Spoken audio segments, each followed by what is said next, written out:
Hello, Hello. Ninja. Yeah, Ninja's here. Ninja is going to talk about Project Pope. So we're here to talk about Project Pope this week by Clifford Simak, 1981. Cool. And we got Scott Danielson from his channel, Scott Danielson, and Brandy at the Book Collectic, and Ira at SF Words of Wonder. So Ira is joining us first time Yep. for this, Fantastic. hopefully for more. Thanks for having me. Yeah. And what I'll do is I'm gonna try to do things a little more structured, maybe at least at the beginning with this, and then we'll open up to questions if there's any questions. I'll just go try to give a spoiler free overview, I guess, of the story.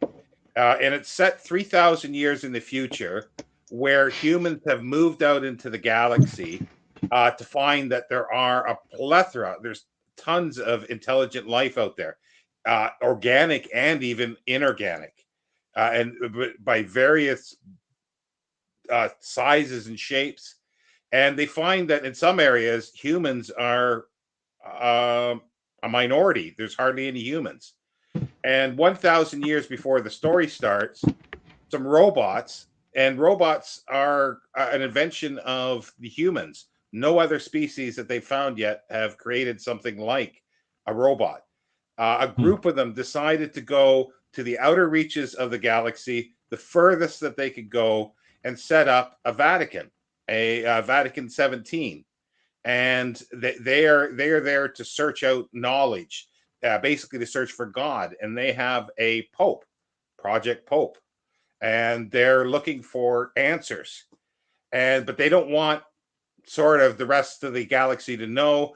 But there are aliens who come as pilgrims, and on a ship that comes is the main character is Jason, who's a doctor. He's running away from justice, as he says, and a reporter who thinks there's a story there, Jill. And they come and they do find a story, a big story, and there is a there's something that's going to happen that could split their community, and does split their community a little bit, because they might have found heaven, or they might not have. So they're researching this, they're looking into this, and it can have implications for them as well as the whole galaxy slash universe. So that's about, I think, all I will say. I think that covers most things, like, in general. Sure. And then I think we go through and say, and briefly, uh, what you liked about it, and if there was anything you disliked, just in general. Then we'll get into details and spoiler territory. Well, even this will be, I guess, spoiler territory. So if you don't want to be spoiled, then stop here. You bet. That's a good summary. Yeah. So Scott, did you want to start of what Sure, sure, you bet. Yeah. So I really like this book, and as I was telling you right on the way in, I think this might be the favorite one so far that we've read, which surprised me. I really had no idea what this book was going to be. I've seen it before, but I never read it. I was always intrigued by the cover that you guys showed. That's the one that I kept seeing. I think it's important to note too that the Project Pope is they're creating a pope. They're trying to create an infallible AI, and by feeding it information, right? So that if you feed it all these facts, then it'll be infallible when you ask it questions. And so I thought that was really an intriguing part of it. But yeah, I really enjoyed it. I was riveted. It lit me up. I thought it was great. Did you think any downsides to it? No, I really don't have anything to put in there. I thought it was terrific. Okay. Hmm? Well, we got a few people here, or at least one person now. Mark. Hey, Mark. Here. Ira, what was the strength, or what you liked about it and what you disliked? I really liked the whole setup and the mystery and the intrigue with everything. I think we were talking. I just recently read Other Gods book. I'm drawing a Choice of blank. Gods. Yeah, No Choice of Gods. Yeah. And so there was a lot of similarities that I liked. I really like the setup and everything around these robots kind of trying to figure out, what God is and purpose of religion or faith. Some of those themes were really intriguing to me. And I guess I'll leave it there. It's some of the negatives, I guess, would just felt like getting into this one, it was hard to see where he was going to go with it or how you could wrap up all these ideas and themes. And he did an okay job, but the ending did let me down a little bit. It felt like it got a little convoluted with a bunch of things kind of thrown in at the end a little bit. But Brandy? So I liked the premise of the book also. I loved the idea of a group of robots trying to find some sort of connection with something larger than them or some kind of higher power, and then ending up going on this search for knowledge, essentially. Loved all that. I loved all of the mystery involved in the book. I was super into that, and I thought, I'm finally going to have a Clifford Simak book I love. And then I got to the end, and it was terrible. The ending was so bad. It just ruined the whole book for me.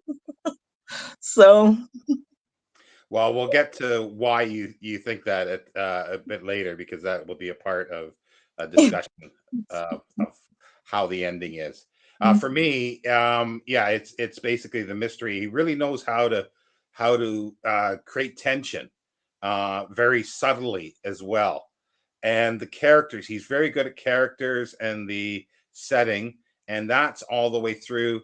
And I do admit that the ending was a bit lackluster. I think it works within the story, the way he did it, but it's almost, you were expecting maybe something bigger, but I think that would have changed what he was trying to say with the book, and that's why I say we'll get to that in a little while.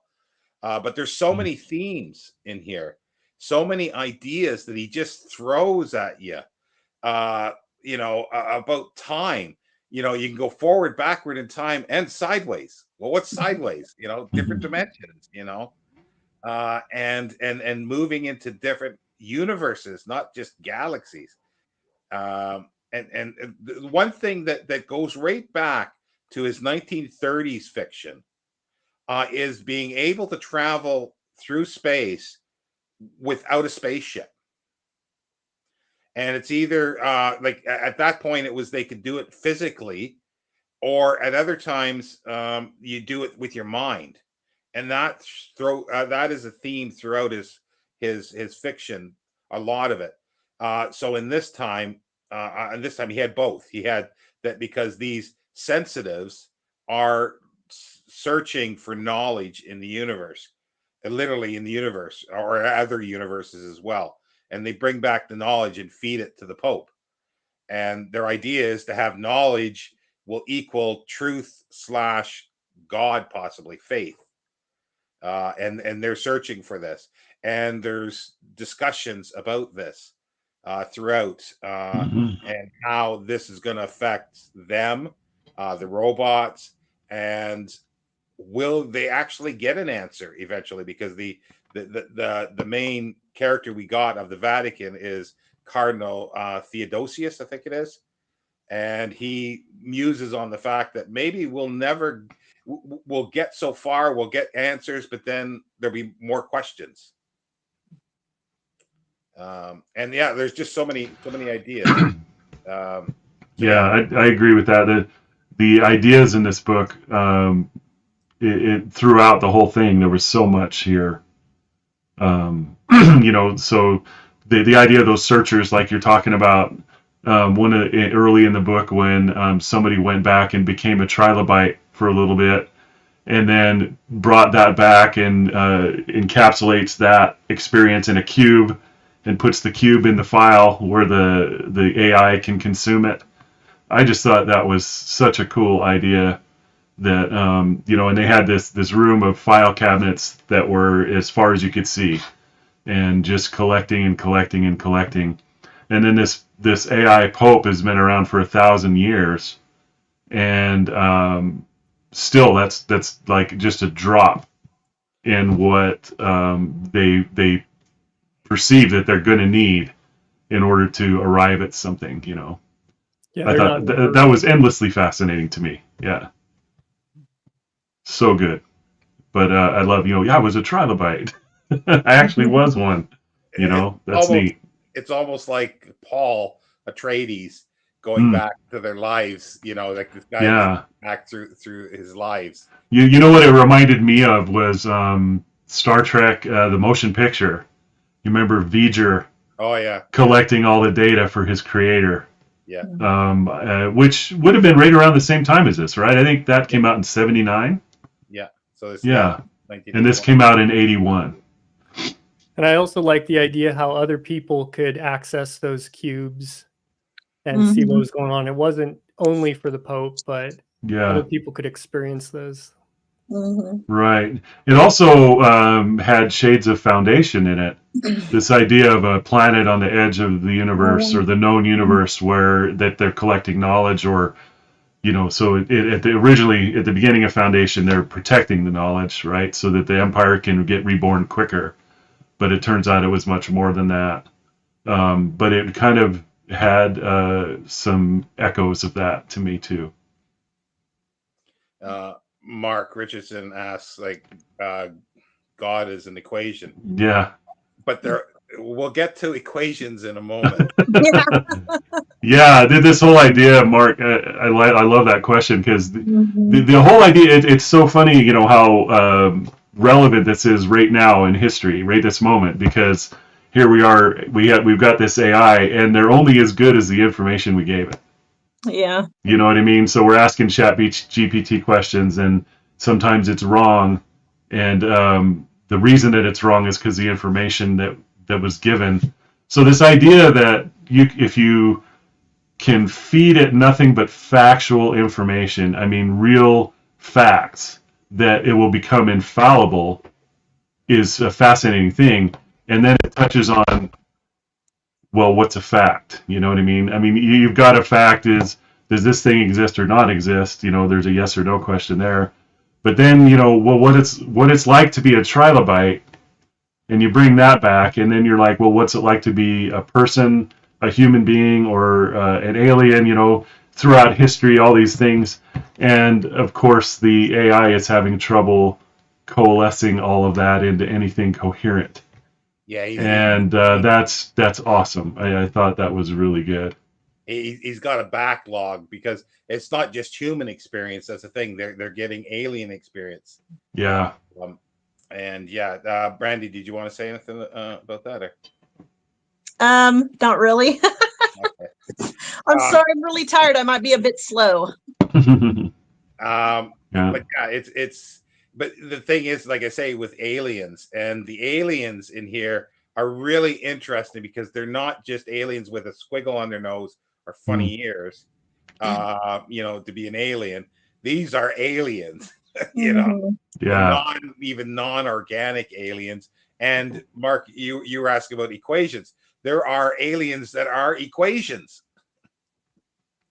and they have a language, but they will do things equation wise, and their backstory is just something that is so fascinating. They're in an old folks home.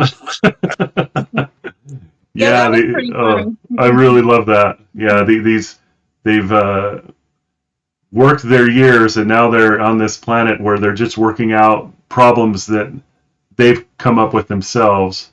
And then when our heroes show up there, suddenly they've got new problems to solve, and once they figure out how to communicate, the book is just full of this kind of stuff, and I was endlessly fascinated. Yeah, that was something I really liked about it. Was he's really pushing the idea of how important perspective is to the experience of life and your search for anything that might connect you to the other life in the universe. I thought that was very well done. Mm-hmm. Yeah, super fun. Yeah, and this is a bit of a longer book for Simak, is that right? Yeah, it's one of the longest, I think. Yeah. Yeah. Mark Richardson put up Arthur C. Clarke, 9 Billion Names of God. And that's a cool connection too. And hi, Alex, by the way. Yeah. But the 9 billion names of God, that's really interesting too. But it's a slightly different thing. But I love that. In that story, there's a monastery that is listing all the possible names of God, and once they get to the end, that maybe the purpose is finished. But this is cool. Simak, in the last book we read, there were aliens that were like a computer, right? Was that the last one we read? What was the last one? I'm talking about the one that was the dome. What was that one called? All flesh is grass. Yeah, all flesh is grass. Is that the last one we talked about? Yeah, well, all flesh is grass, and didn't we do both? Oh, that's right. We did Special it. deliverance. Special deliverance at the same time. Thank you, Ira. But yeah, it's really, when you read Simak back to back like this, like we've been doing, one a month or so, it's just great to, it's like he's refining these themes. They're recurring and looking at them different ways. Again, one of the reasons I like science fiction so much is that it's a kind of a conversation, especially the older stuff. They were talking to each other all the time. Yeah. Arthur C. Clarke would write a story in response to something somebody else wrote. Heinlein would write something and there would be 3 or 4 objections, in short story form to what he wrote. You know what I mean? And it's just this big conversation. And so going through Simak like this is like just seeing him through this conversation from basically the beginnings of World War II all the way through the 80s. And, he's being informed by what's going on in the world at the same time of what's going on in science fiction. And I'm really enjoying this. So.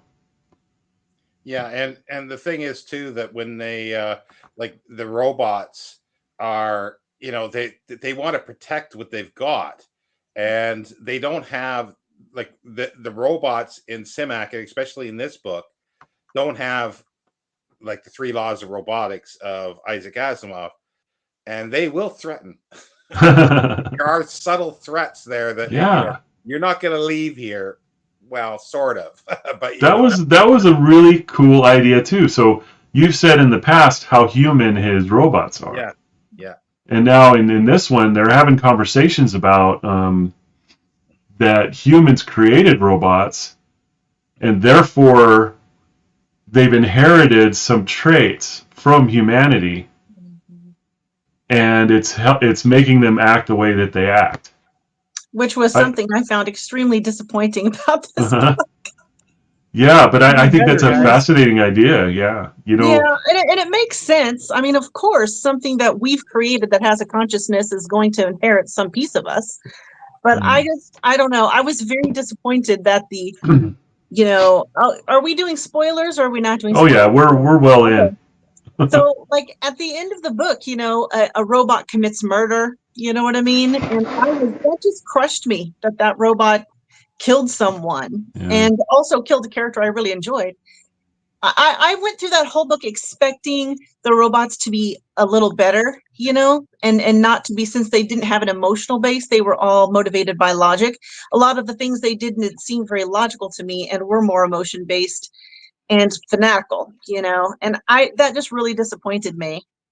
And that was one of the things that made the ending so bad for me and depressing. That was so depressing, the ending of that book.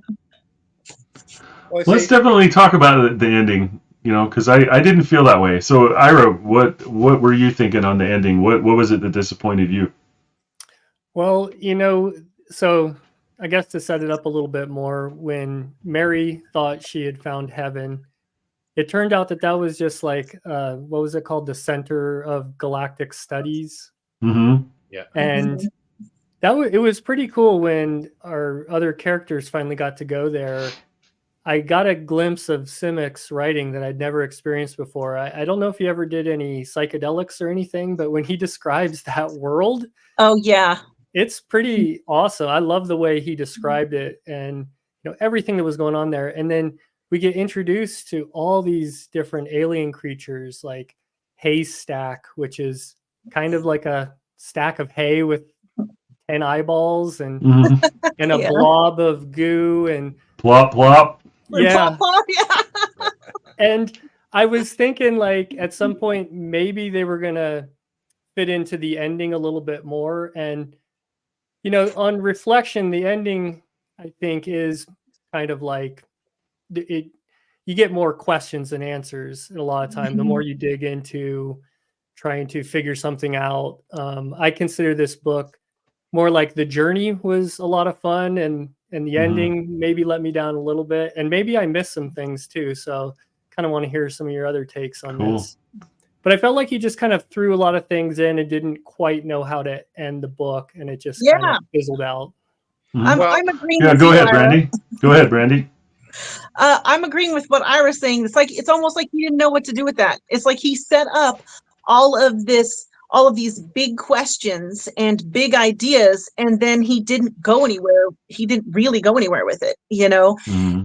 And I felt like, well, like I was telling Scott last night, I felt like bringing Decker back as a clone and another world was like a cheat, was like some kind of a cheat, because he had killed Decker, which was, I hated that he killed Decker, but it was a kind of poignant moment to find out that Decker was dead, because I loved that character. But then to bring him back as some, shadier version of himself on another planet, it just felt cheap to me. It didn't feel like it was worthy of the story he was trying to tell, And it was just, that was very disappointing, Mm-hmm. And then the whole thing was the whole thing where he brought back the villains from the other planet onto the Project Pope planet. I forgot what the name of the planet is. The End of Nothing. End of Nothing. Yeah. End of Nothing. Brings them all back there so that they can live out their lives there, essentially in prison. I don't know. That was just, I don't know. That just seemed really cheesy and corny, and I didn't feel like he addressed any of the larger questions that he was setting up in the book. It just like it was like the whole journey to nowhere. Yeah. So my take was a lot different. So first of all, the Decker thing I thought was thrilling to me. I thought it was extremely well done. So Decker dies on End of Nothing, and then we are on a planet that we think might be heaven, right? And we're like, well, this isn't heaven, and in walks Decker. Okay, so for a split second, I'm thinking, is this heaven? Right before Decker started to speak, that's what I felt, and I was like, this is super interesting. And then it turns out that he is this clone, and how he got there as a clone is also, I thought, was a really cool idea. That these aliens, again, which reminds me of that Star Trek, was they were scanning all this stuff and really reproducing it on this planet, and that they were doing the same thing as Vatican was, but for different reasons. I thought that was a very cool contrast. And they had scanned him like 100 years before. It just happened to kind of be a coincidence almost, right? Right. Yeah, but I had that flash of thrill, like, oh my gosh, is this a resurrection of Decker? Did he die and go here? That's what I was thinking there. But as far as the ending goes, the questions that were being asked in this book, I don't think that there are answers to. Mm-hmm. And the fact that there is mystery is a very Catholic thing, and we cleared up. I always thought Simak was Catholic, but turns out he's not. But this idea that there's mystery, I think that if he had wrapped it up with answers to these mysteries, that would have been extremely unsatisfying. I don't know how you answer those questions. So to me, I agree. The ending was a return of Vatican to its purpose. And they're moving forward in time with the hope of maybe in a million years finding what they're looking for. Yeah. I agree that there's no answer to those questions. He couldn't have answered those questions at the end of the book. But the way that he did end it, there was no growth for that community or their people from my perspective. There was no growth or movement forward into those questions or that journey. And like I said, I know, Scott, you see that differently, but from my perspective, that's how it was. And that's another thing I found so depressing, is like they went through all this stuff and then like there was no growth. Yeah, well, I do feel a little differently on there, because it's a mirror of religious history in a way. You're all united at the beginning, and then you move forward in time, and then you split. People have ideas. There's a split, a schism, if you were, and then a resolution of the schism, and then a further moving forward. And I think that that's what is described here. Yeah, because So I felt that was the growth of the community, was going through that and coming out on the other end, moving forward. Anyway, sorry. Sorry, go ahead. Yep, go ahead, Sean. We've got the Cardinal Thaddeus, who does talk about that of their plan and what they're doing, and how like he feels that there may never be an answer to all this. So that, and as soon as they get an answer, there'll be more questions and more answers, and that's what we've got with this book as well, with the story within this book. And by bringing the aliens back there, it stops them from doing what they're doing, or at least trying to take over the universe. And it goes back to Simak's, one of his themes of using technology, what he used technology for. And it's like, you use it to gain power over something or exploit something. And the robots aren't using this for exploitation. The others are, so it's sort of like not heaven, it's almost hell in a sense. It's the antithesis of what Vatican is doing. So that's another theme of Simak. So therefore, by putting the slate back to the way it was, so their program would continue, that's where they're moving forward, because they will continue with their program. And they now know that there at least is one entity out there, or one group that are doing something similar, but not for the same reasons for this, and it could be dangerous to them. So they have to be careful. And plus, the other group was only looking at within this galaxy, and they are looking outside of the galaxy and possibly other universes. So it went along, and we answered the questions. We answered all the mysteries, or the questions that they had, that they were working on, and it went back to normal. And I think that's what the idea is for that. And it does feel a little let down, but I don't think it really is, because it just continues. It's like Ira said, it's the journey. Now they're back on again. Now they're right, and I like what Ira said there. This is like a there and back again, right? It's a type of story. You're at a spot, it's perturbed, and then you come back. And sometimes when you come back, it's not always the same place you come back to, right? Sorry, go ahead. No, I was just gonna. If you had something else to say, I was just gonna look at some of the comments. Hey, go ahead and do the comments. Yeah. Mark Richards was saying, like, what happens when the Pope is successful? We don't know. Yeah, what the hope is, what the AI is trying to do, is discover the true religion, right, or the true faith. What is true? So even though they're called Vatican, it's not like the Catholic Church moved to this place. It's said in the book that the Catholic Church and other sects of Christianity exist in the galaxy still, in all these worlds that humans have colonized, but they have split off from that, but using sort of a Catholic structure, and they just call themselves Vatican. This is all explained in the book. And then, but their quest is, they're not saying that Catholicism is true. What they're saying is, we're on a quest to find the truth. And they think it might take 1,000,000 years to do that, which that makes me laugh as I say that, because remember Hitchhiker's Guide to the Galaxy, where it's going to take 1,000,000 years, and he gets the answer 42, and well, you didn't ask it. We don't know what the question is. So, but I mean, we're at that level of philosophy here, that's what the quest is. So, if the Pope is someday successful, they will have whatever the truth is. That's the quest. And this is like a universal faith. Not only humanity's taken into account, but like Sean mentioned, you have so many different aliens and dimensions, and they're trying to kind of parse all that information into one single thing. Exactly. Yanni's here from... Hello. Cornwall, and Mark says he should have called Al Clement before settled on Haystack. On a haystack. I love it. Oh, there would have been 20 pages of how the alien came to be. Oh, And I that love would be my jam. it. Just So good. So listen. All So right. what would the robots be doing if they didn't have this quest? Well, it seems Gardening.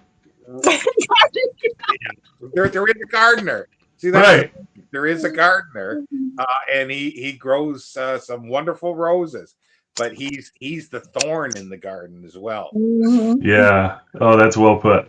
Yeah.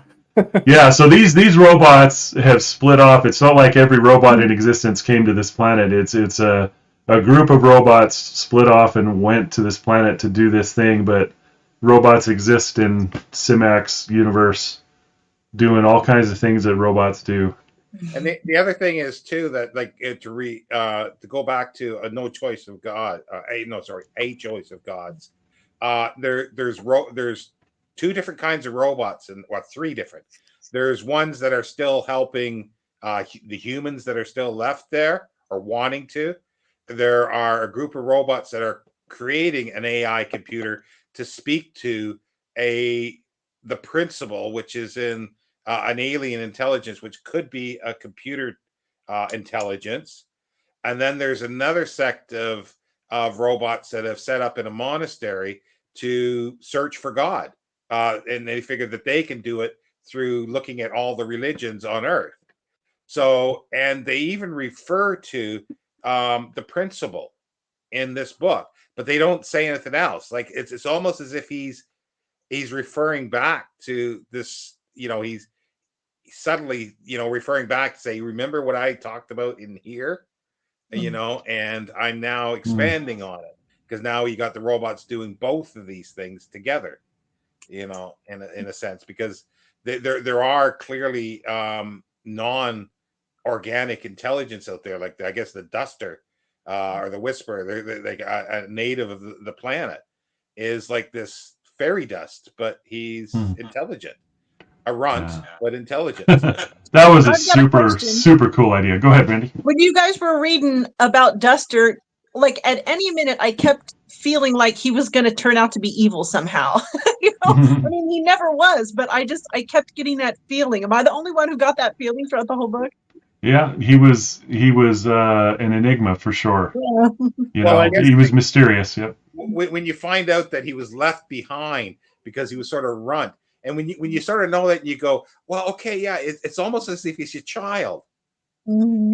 He was very childlike the way he did it, because once you find out that, it all makes sense. Yeah. If it was Yeah. any other author, I'd maybe think he had ill intentions, but Mhm. Simek tends to have kind of friendly creatures. Yeah. Oh, see, I loved the description of him. Again, this is another idea that I loved in it. A novel just full of ideas, but that alien in particular is these scattered atoms, and each atom contains himself. Yeah. I'm using him. I don't even remember if that was ever specified, but I he think you can. did say that, Scott. Did he? I think Okay. you did say- yeah. So the alien can spread out. I mean, and when it can sort of commune with you and become part of you. And when it became part of Jill, I remember her saying, she was trying to contact him, and she knew he was there, but he wasn't responding, and he's like he was spread throughout atoms in her body. I just loved the descriptions of it and just thought it was great. And the fact that there were a bunch of them on this planet, and then they all left except for they left this one. Gosh, again, it was just really exciting ideas. And then the old ones, we haven't even talked about them. The old ones are aliens that lived on the planet that they're on originally, and they're keeping an eye on the Vatican. I can tell you that. I would like to know how that race evolved on that. Yeah, Because it was awesome. they remained a mystery really through the whole book for the most part. Yeah. There's so much that he just didn't, he threw out these ideas, because that's the other thing too about the tech, like going back to his theme, because the stewards, the old ones, want to make sure that they're not going to destroy the planet. So they will allow killing when it is for food, but they will draw a line, and it's okay to farm because it's like your impact is very little on the environment. And that's Mhm. another theme that is part of Simak's, less technology, more thought, and we go back to a choice of gods, where the earth renews itself when most of the population is gone, and Mhm. there's so many things that are intertwined there with these two books. Uh, Yeah. and I like, to me, this is a great one. Mark asks, what kind of reception does novel? I usually do look at the reviews. This time I didn't. I Mhm. don't know. I think, well, the reception was pretty good as far as I know. I just called it up to make sure, but it was nominated for a Hugo. So that year, I love to look at this stuff because it's interesting to me. But Down Below Station won. And then the nominees were The Claw of the Conciliator by Gene Wolfe, The Many-Colored Land by Julian May, Project Pope by Simak, and Little Big by John Crowley. That's a pretty good year. I don't know the Little Big one, but yeah, the Yeah. other ones are they're pretty big books. So Mm-hmm. Yeah. So, but it did get nominated, so it was being noticed. And the other thing I found kind of interesting too was Decker. Like, once we find out his history, because he's very secretive, but we find out that he was on a ship that was trying to, because the rest of the universe knows about this galactic center research station, but they have security that when you go there, they sort of create fear in your mind. So they thought they were being attacked. They left him behind, like Mhm. he's very much like Duster. Yeah. He was left behind, And Cool. but Yeah. he gets into a life pod, and it takes 200 years for them to for the life pod to find a planet that he could survive on. So he's out of time. He's out of his era. So he decides to just live in a log cabin, and very much like Webster House. Right. It's again back. He's back to Wisconsin. That's right. That's Hunting right. gems. Yeah. Yes, exactly. Yeah. That's cool. And that another idea, right in that was that this galactic center's defense was to project fear into the minds of whatever was coming.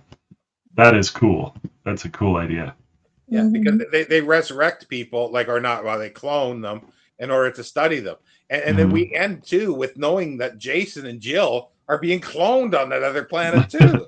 And it's Yeah. like, Right, because they were scanned. Yep. Yeah. Yeah. It's like, it's like I say, where do you stop? And then the other thing I wanted to say, because it's the end of nothing.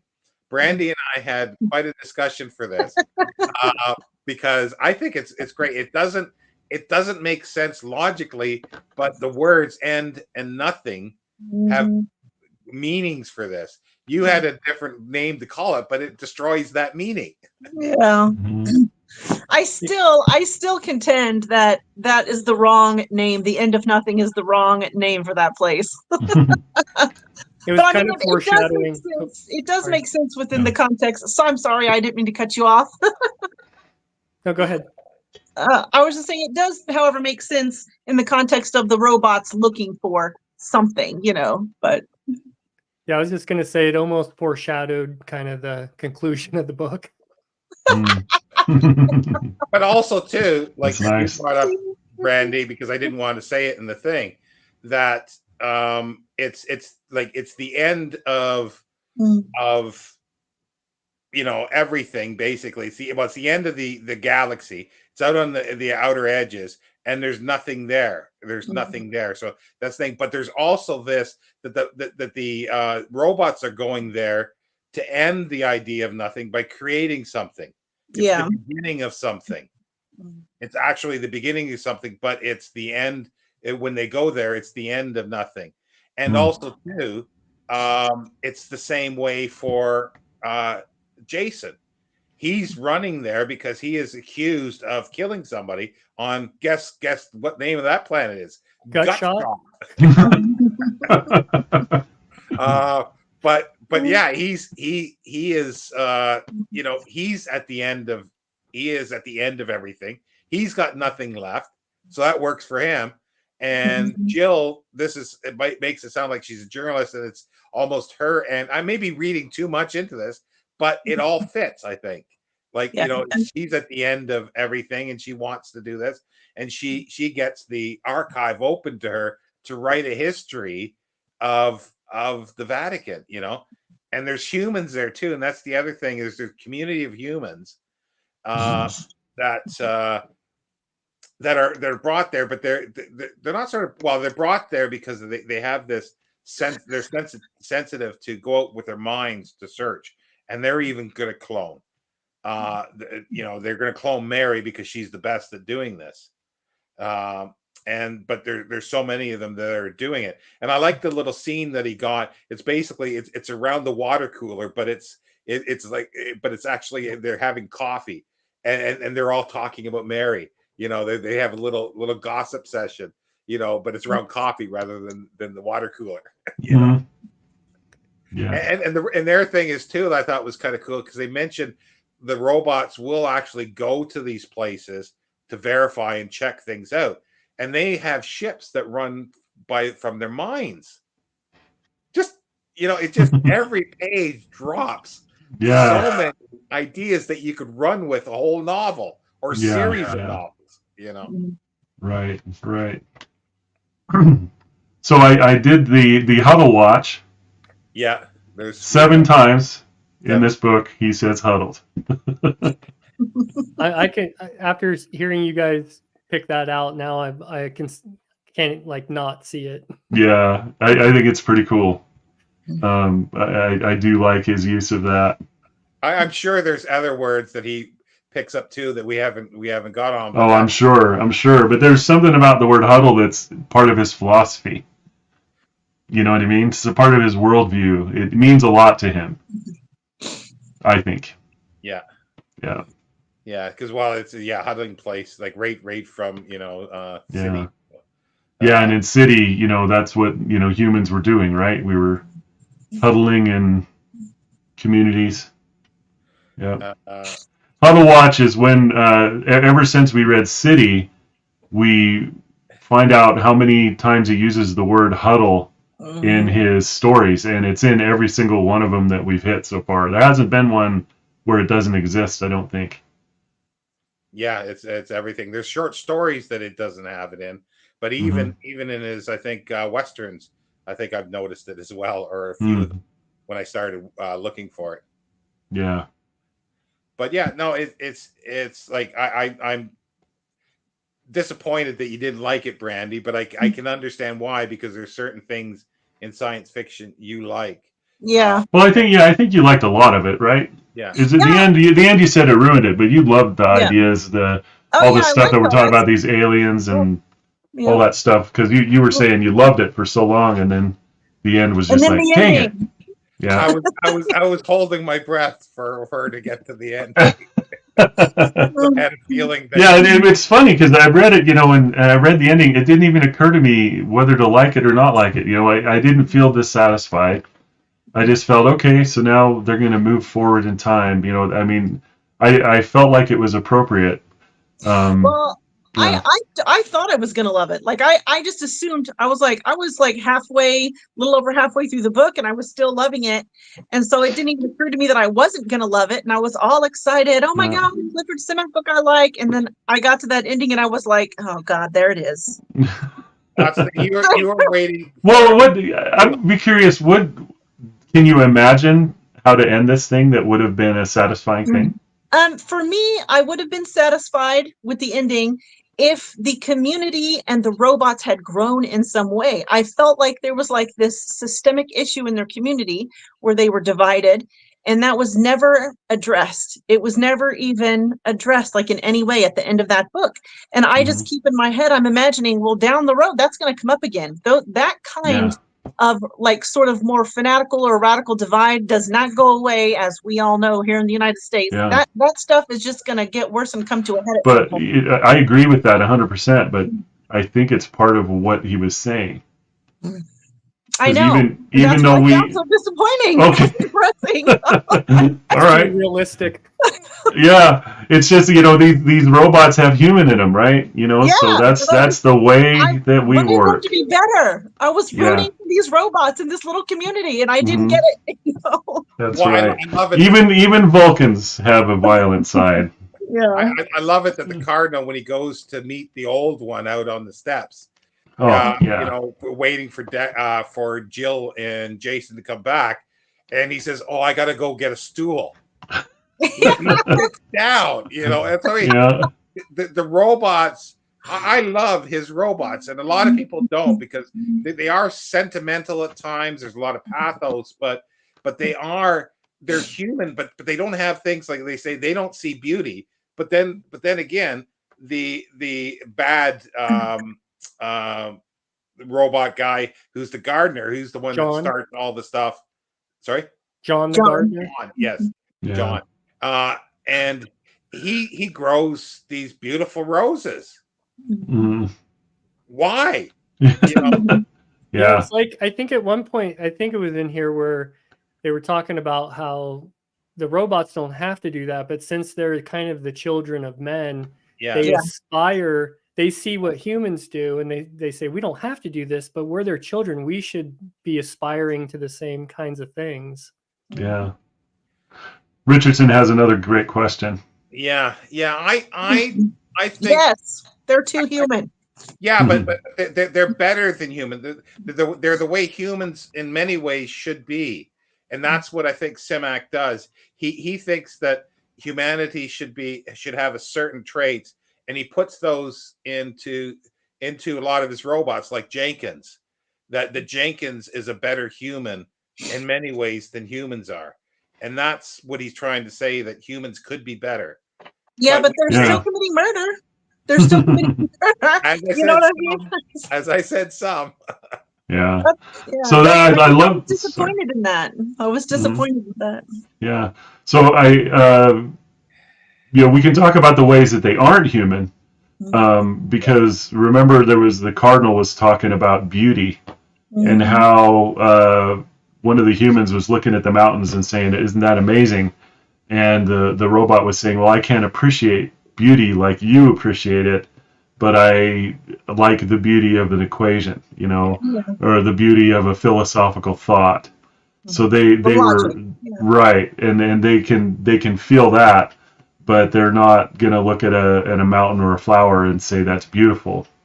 So I thought that was interesting, but Yeah. and then the whole idea of this split, is still something interesting to me, because there was a conversation where one of the robots was talking to the Pope, and again, the Pope is an AI, and I loved how that was described too, because you go in a room and it seems like there's this big piece of glass, and then a face kind of materializes Yeah. and fluctuates as you talk. I thought that was cool. It's like, I think I saw that. Do you remember iRobot movie? Mm-hmm. Did anyone see that? Yeah. There was something like that in there, but it reminded me of that. I thought it was a very cool thing the way Simak described it. But the robot was talking to the Pope, and he said, "Don't be offended, but you are not the pontiff we created." Yeah. Remember that?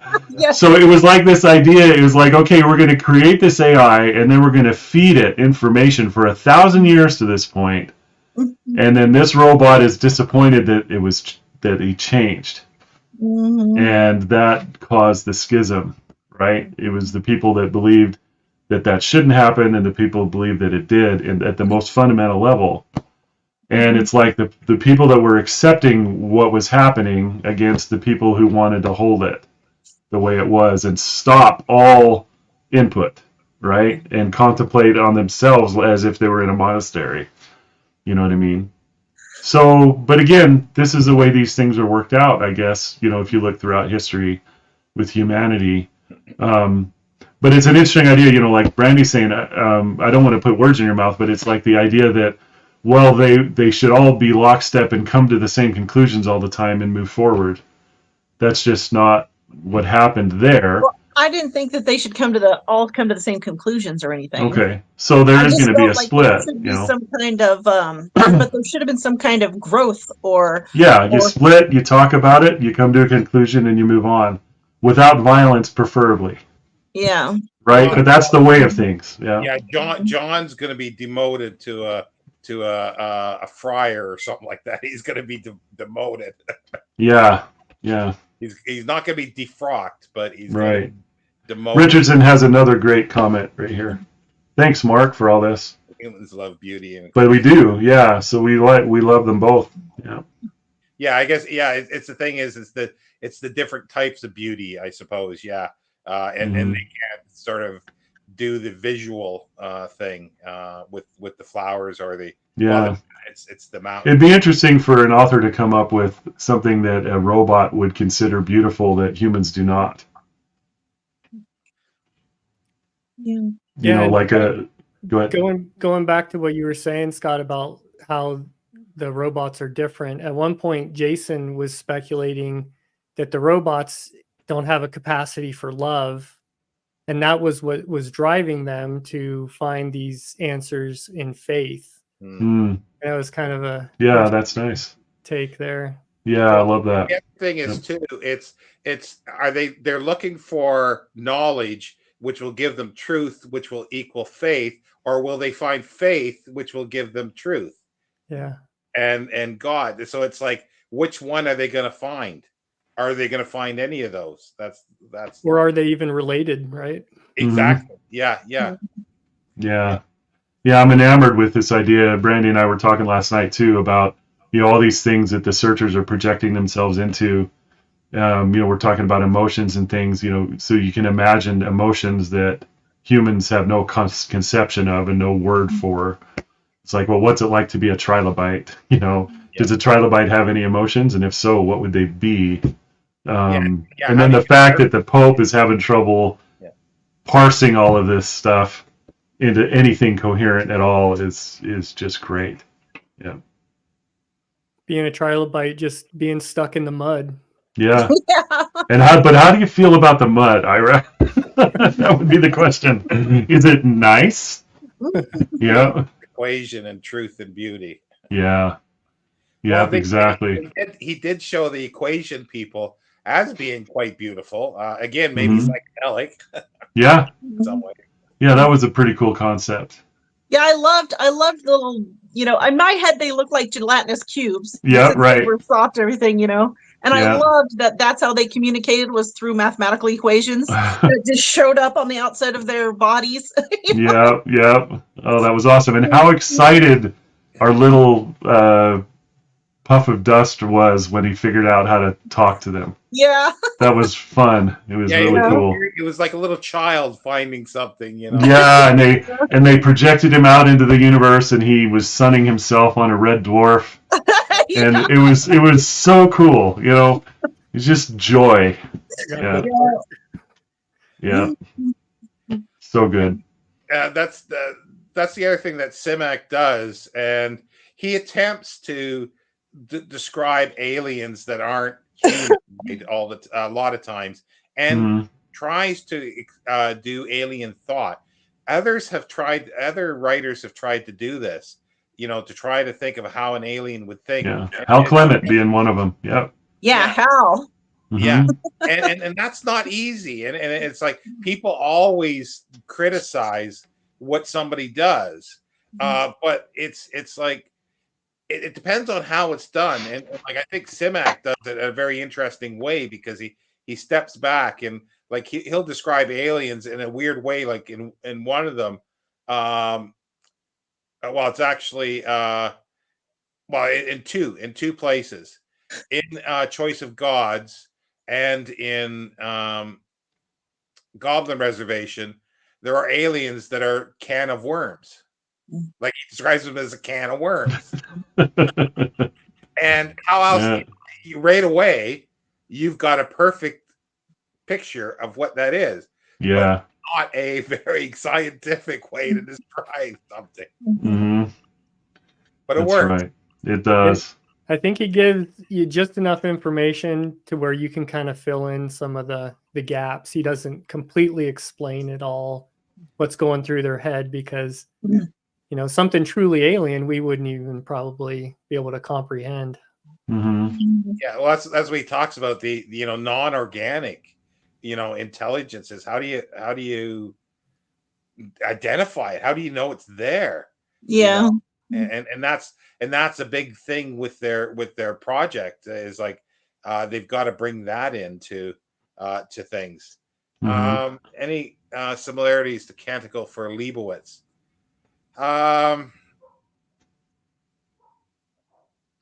Not so much, I don't think, other than they're striving for something, their community, Yeah. trying to I would do. say it shares some religious themes. Yeah, But yeah, yeah. but the plot and everything like Mhm. that, the cyclical But nature. it is cool, Mark brings up an interesting thing. A lot of science fiction moves forward without religion at all. Or it's not mentioned, or some of them are explicitly saying that religion doesn't exist anymore and humans have grown past that in some way. But I don't foresee that as a possibility.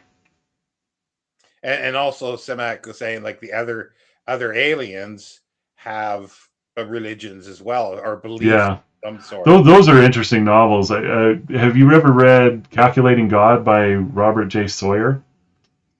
So I think I read that was a book that I read a long time ago, and it was a surprise because in it, an alien visits the Earth, lands at a museum, walks up to one of the people that works there, and says, "Show me the fossils."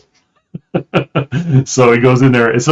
But in a nutshell, the alien believes in God, and the human that he's interacting with does not. And Robert J. Sawyer is an atheist, by the way, so it wasn't written by a religious person, but it was fascinating. I love when religious themes show up in science fiction. Yeah, that's why, like, to me, one of the great parts, Hyperion Cantos Yes, yeah, is like it's philosophy. There's some religion in there, but there is a lot of philosophy, but it's mingled with hard science at times too. yeah. Your Because it's AI all of that. It's not just one or the other. It's everything. and space opera. Right. Yeah, but Hyperion, if we ever want to talk about that someday, that's got some really amazing stuff in it.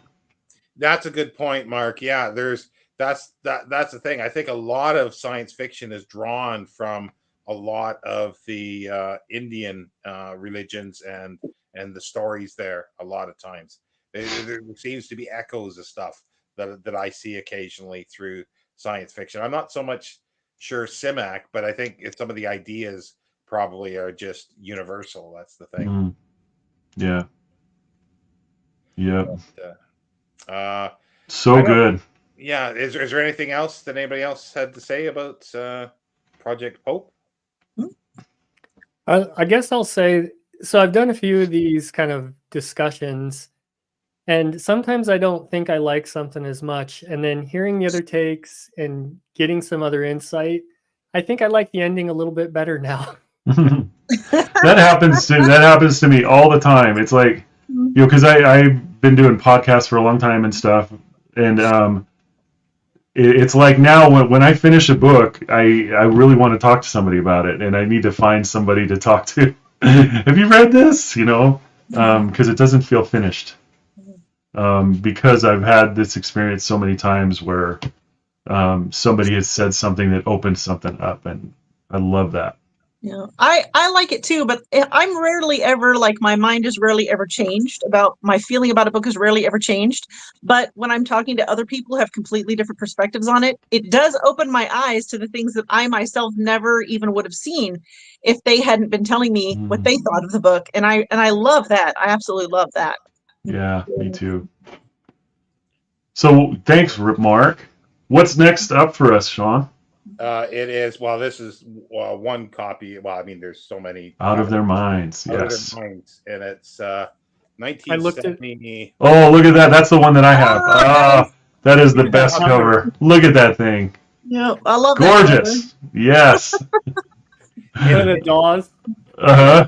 Oh, beautiful. It's everything that anybody could imagine. So there's like Bugs Bunny's there, the Tasmanian devil, in a sense, I think is Awesome. is real, But Oh, I love that. thing that with Simak, because a lot of people, like, you hear stuff sometimes that people say Simak's a bad writer because there's nothing to it. There's nothing to it. It's just, but he is deceiving of the depth of his stories, and it's a lot of people miss that. I think they don't see the like, you know, he starts out with something, and then you start seeing the implications of this, and it may not be explicit at times. You've got to figure it out. Yeah. And sometimes it's just a story, and he doesn't use he's not a hard science fiction writer. He doesn't use scientific concepts at all, but he does what he does as well without it as people do with it. But it wasn't him. Yeah. I think that's why I'm not a fan of Simak so far, is because I do like the hard science fiction concepts. That's like my favorite thing. Yeah, there were a ton of those kinds of concepts in this book, I thought. He didn't dive into those things though. He was No, he's not delving, but he's dropping all these nuggets along the way, and you're just like, I was just like, yeah. Like Sean said, you know, there's so many things that he dropped in this book. So this book came out kind of towards the end of his career, right? Yeah. Yeah. In fact, he I was trying to kind of offload a lot of these things going through his mind. Yeah, Sean's the expert here, but it looks to me like I think Project Pope, and then he wrote 3 after that, and that was it. Yeah, the last one is Highway of Eternity, and he died in 1988. So, wow, but we'll get to Highway of Eternity some point. Great. What was his final word? Yeah. So I'm one book behind. I still haven't read The Goblin Reservation. Well, yeah, you squirrels in there, unexpected by me. Yeah, we haven't done that officially. So. Oh, okay, but I still want to get that read. Yeah, so I think there's a few other people who want to do it as well. And Brand, like if you're not going to read anything else, read that one and then see what you think. Yeah, that's my final Simak try, is The Goblin Reservation, and then if I can't like that one, I'm done.